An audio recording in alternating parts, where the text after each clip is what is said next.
Walang iya na yan, oh. Ay, nako. Hanap ng damay, hindi na pagbayon na nga. Hindi ko maintindihan ba't nagagalit sila sa atin. Pinaliwanag lang naman natin, di ba? Ano bang hindi natin maintindihan na ang KOJC, may napakalaking problema, putang ina, hindi umiikot ang mundo sa'yo. Oo, ang mga taga KOJC may malaking problema. O nakakulong pa yung pastor nila, si Pastor Apollo Kibuloy. Ang dami-daming kaso, kung ano-ano pa yung kinakaso ng mga pulis. Gusto pa madagdagan, lahat yata ng kaso sa buong mundo gusto nang ilagay. Tapos naka-freeze pa yung asset, hindi mo ba maintindihan yun? Pag naka-freeze yung assets mo, ibig sabihin, ano ka na, magtitipid-tipid ka na. Ang nakala mo yata, pag naglagay dyan ng mga speaker, ng mga kung ano-ano, walang gastos yan. Inutil. Naka-freeze na yung asset. Puta, kinawawa pa, namatayan pa ng 3 miyembro. Ay na, gusto magpaalam pa sa kanya? Tanga ka ba?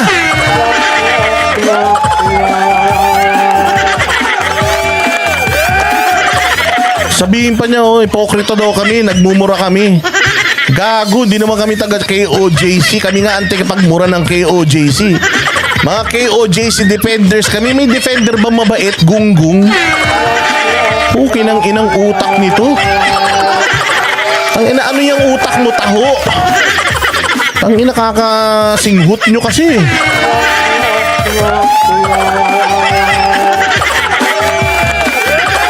Pare-parehas kayo ng mga amo nyo sa Malacanang, eh.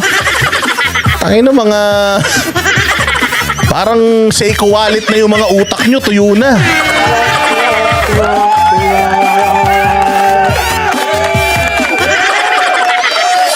Diba? Sus!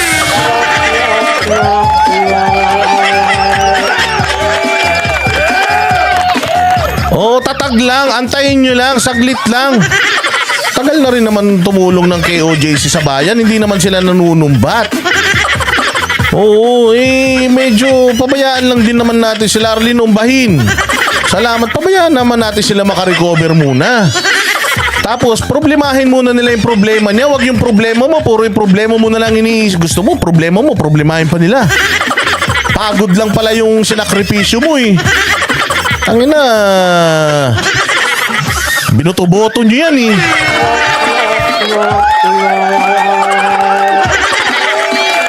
Alam mo, bobo na lang. Bobo na lang, loyalista at saka mga dilawan ang hindi makakaintindi sa pinagdadaanan ng KOJC. Kahit grade 1, maiintindihan kung anong pinagdadaanan ng KOJC. Ang inapalibasa, petiks, eh.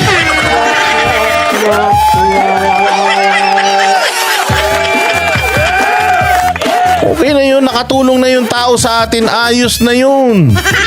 O hayaan natin ulit hanggang makarecover sila, and then makabalik sila sa kanilang kumbaga maging stable sila ulit. Ganun lang yun.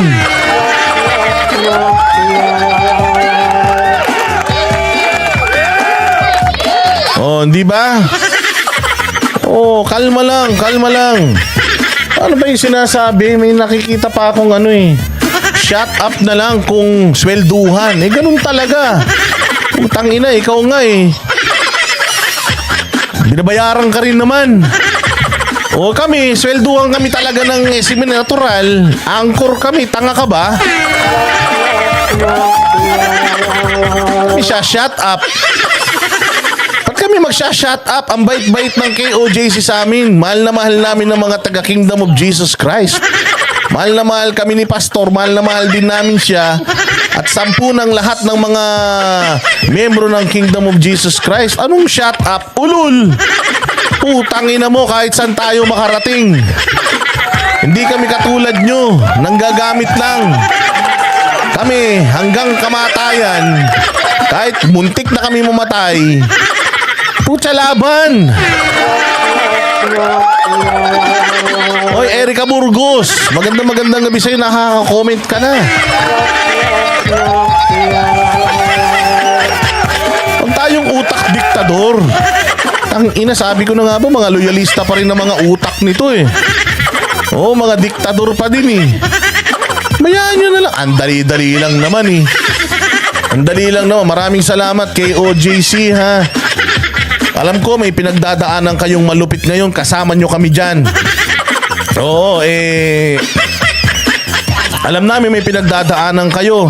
Pero wag kayong mag-alala. Itutuloy namin ang laban para sa inyo. Di ba?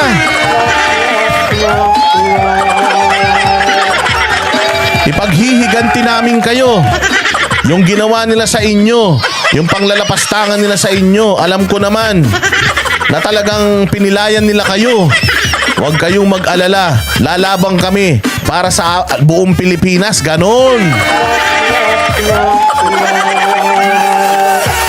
Hindi yung sinong nag-cover ng maisog kanina.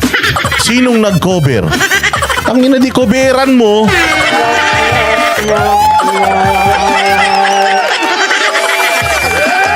Diba? Kuberan mo. Nagre-reklamo kayo, nainitan kayo, ba't di kayo nagpayong? Naulanan kayo, ba't di kayo sumilong? Napagod kayo, di sana natulog na lang kayo para wala kaming utang na loob sa inyo mga putang ina nyo.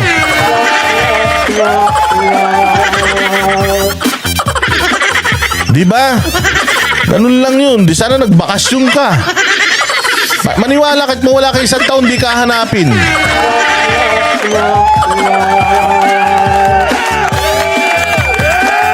Gulo-gulo nyo. Ay, nakala nyo kayo may-ari ng Pilipinas ah.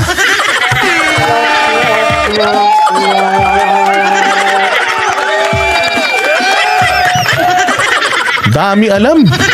Oy, Emma de Castro, Boss D, dapat unawain ang bawat sitwasyon. Tama.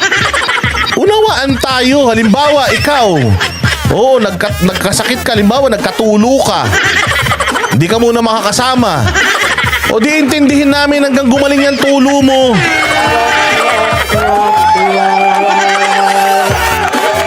Diba?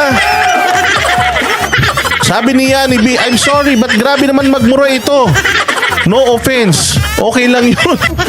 Bawal mabait dito.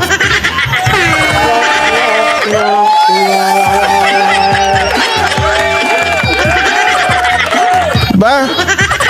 Ganun lang yun eh. O paggaling ng tulo mo. O di, rally tayo ulit. Gusto mo 3 beses ang araw.